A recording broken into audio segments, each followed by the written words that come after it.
Welcome, dear listeners. Today we delve into a tale that starts with the serene promise of a peaceful hike, but quickly spirals into an unsettling journey through the unknown. Imagine stumbling upon something so strange, so unexplainable, that it draws you into a web of danger you never asked for.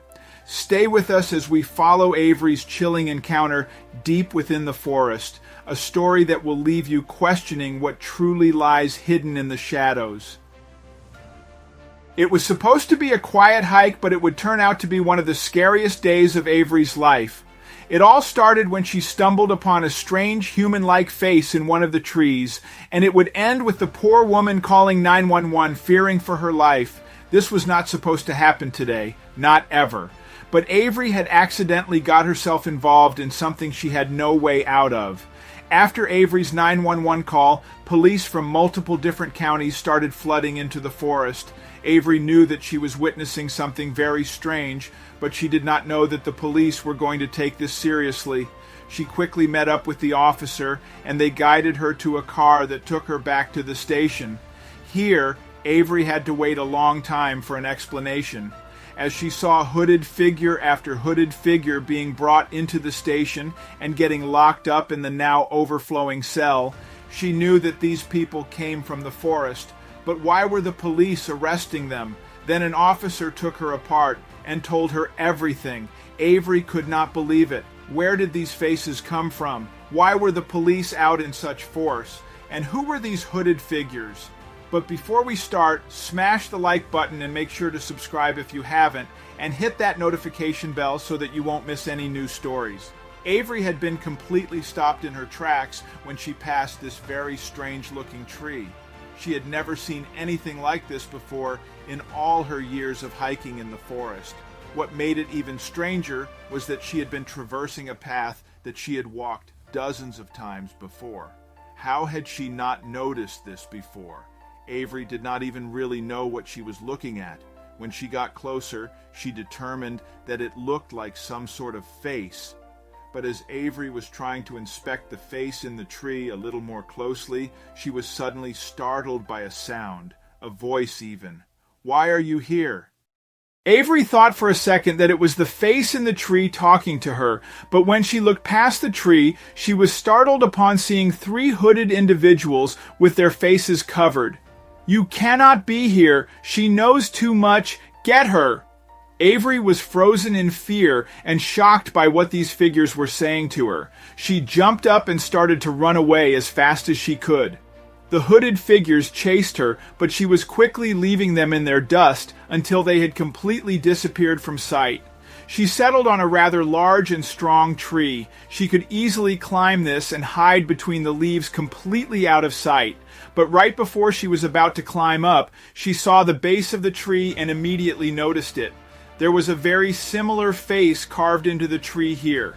She needed to get out of sight quickly and started stealthily climbing up.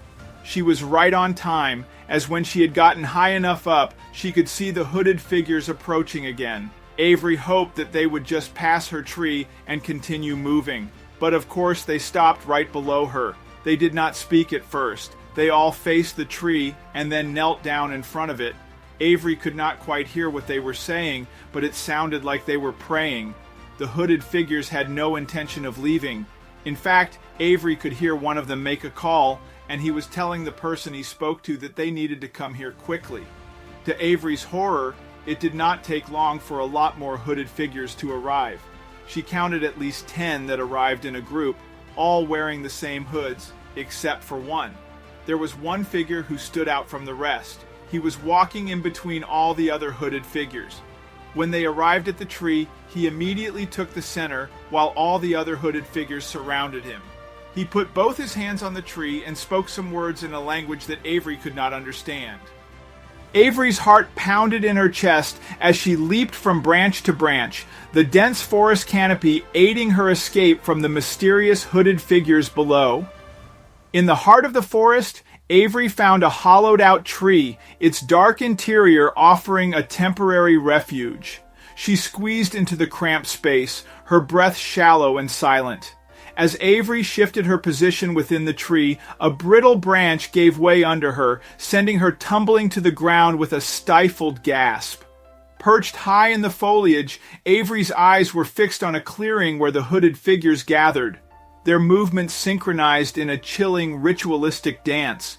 From her hidden vantage point, she watched, the sense of dread growing as their chants filled the air. The scene unfolding below was both mesmerizing and terrifying in its strange solemnity.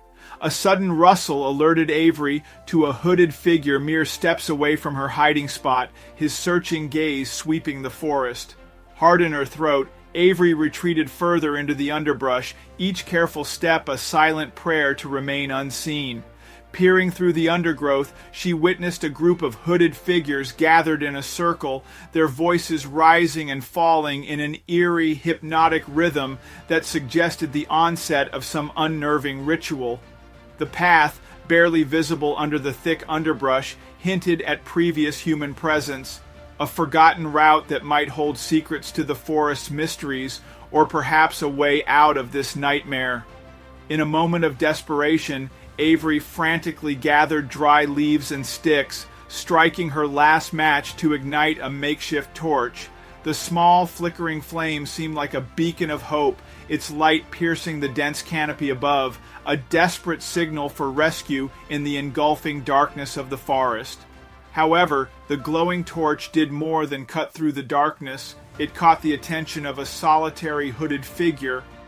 Avery's heart sank as she glimpsed the figure approaching, the fire's light reflecting in his watchful eyes.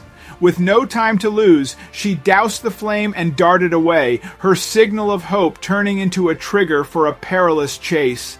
As Avery fled, she saw the tree where her torch had briefly rested suddenly burst into flames, the fire climbing rapidly up the trunk. But in a turn as mysterious as the forest itself, the flames flickered and died out as quickly as they had appeared, leaving the tree unscathed and Avery bewildered by this inexplicable phenomenon. The sudden extinguishing of the fire drew the attention of the hooded figures, who converged around the tree. To Avery's astonishment, they began a strange, jubilant chant, their voices blending into a celebratory chorus that resonated through the forest as if the mystical quenching of the fire was a part of their strange and creepy ritual. Hidden in the shadows, Avery watched as the figures encircled the tree, their movements synchronized in a ritualistic dance. Their chants grew louder, echoing eerily through the woods as they performed what appeared to be a ceremony of reverence around the unscathed tree. The scene was as confounding as it was terrifying, deepening the mystery of the night. Realizing the need to keep track of her wandering, Avery began marking her path, breaking branches and scratching marks into the tree trunks. Driven by a mix of fear and determination to uncover the truth, Avery made a bold decision to circle back toward the ritual site. This risky move was driven by her need for answers, to understand the connection between the hooded figures, the ritual, and the mysterious faces carved into the trees. In a clearing near the ritual site, Avery stumbled upon a circle of stones, each bearing similar cryptic markings to those on the trees. The arrangement of the stones seemed deliberate, forming a pattern that was both arcane and intimidating. In the shadowed underbrush, Avery encountered a local, a reclusive man who had been covertly observing the cult's activity. The local, speaking in a cautious whisper, shared fragmented tales and warnings about the cult. He spoke of their sudden appearance in the forest, strange nocturnal rituals, and an unsettling reverence for the carved faces. Recognizing Avery's peril, the local offered her guidance to a safer path. He described landmarks and signs that she should follow, a pathway that snaked through less treacherous parts of the forest, leading closer to the edge of the woods in safety. His eyes, though fearful, seemed sincere. But Avery knew the danger of misplaced trust in this forest of shadows and secrets. Every decision bore weight. With trembling hands, Avery dialed 911, her voice cracking as she recounted the night's harrowing events. The disbelief was palpable, creating a frustrating barrier as Avery struggled to convey the danger she faced. After her frantic call, Avery waited, her heart pounding in her chest. Hidden in the underbrush, the forest seemed to hold its breath, waiting for the response of the police. The stillness of the forest was shattered by the sound of police sirens and shouting officers. Teams of law enforcement, guided by Avery's detailed information, swarmed the woods, their flashlights piercing through the darkness. They moved with urgency, determined to locate and apprehend the enigmatic hooded figures Avery had described. From her concealed position, Avery watched with wide eyes as, one by one, the hooded figures were caught by the police. The forest, which had been a labyrinth of danger, now echoed with the sounds of closure. Avery's ordeal was over, the chase through the woods reaching its conclusion with the restoration of peace and safety. After the forest was secured, Avery was escorted to the police station, her mind still reeling from the night's events. In the stark, fluorescent-lit room, she sat down to give her statement, her voice steady but her hands betraying a slight tremor. She began to unravel her tale, each word a piece of the puzzle she had lived. Avery found herself in a state of anxious waiting, hoping for a full explanation of the events she had witnessed. The station buzzed with activity, officers and detectives moving with purpose, yet the answers she sought seemed just out of reach. When it was her turn to speak, Avery recounted her experience with meticulous detail, her memory sharp despite the chaos she had endured. She described every encounter, every symbol, and the behavior of the cultists, her narrative painting a vivid picture for the officers. A significant revelation came when the detectives explained the origin of the carved faces in the trees. They were the work of the cult leader, intricately crafted to serve a purpose that was deeply rooted in the cult's beliefs. The detectives provided Avery with details about the cult leader, a charismatic yet enigmatic figure who had masterminded the group's activities. His background was a patchwork of half-truths and manipulations, painting a picture of a person who had skillfully drawn followers into his fold, using a blend of charisma and mystique to maintain his influence. Avery was further informed about the connections between the cult and a series of recent unsolved local crimes. The detectives had begun to piece together a pattern linking the cult's rituals and symbols to these incidents. What had seemed like unrelated criminal activities now appeared to be part of the cult's broader nefarious operations within the community. The news of the cult's activities and the subsequent arrests sent shockwaves through the local community. Residents, who had lived in blissful ignorance of the cult's presence, now faced the unsettling reality of their proximity to such sinister activities. Conversations were abuzz with disbelief and concern as the community grappled with the revelations. In the wake of the cult's exposure, Avery found herself an unintended center of attention. Her role in uncovering the cult's activities, though born out of survival, thrust her into a spotlight she had never sought. People hailed her bravery, yet she grappled with the newfound attention, preferring the quiet anonymity she once enjoyed. Avery's extraordinary encounter and her crucial part in the cult's unraveling became a media sensation. Reporters and journalists clamored for her story, eager to broadcast the details of her harrowing experience and the dramatic police raid.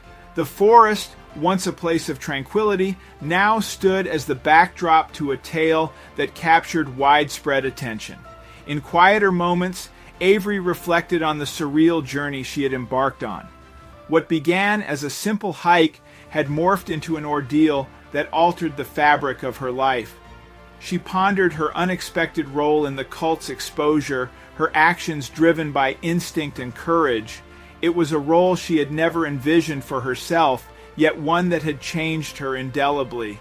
Despite her discomfort with the label, Avery was celebrated as a hero. The community, law enforcement, and even strangers expressed their admiration for her bravery. She found herself reluctantly accepting their accolades, struggling with the heroism thrust upon her. In her heart, she knew her actions were driven not by a desire for heroism, but by a will to survive and uncover the truth.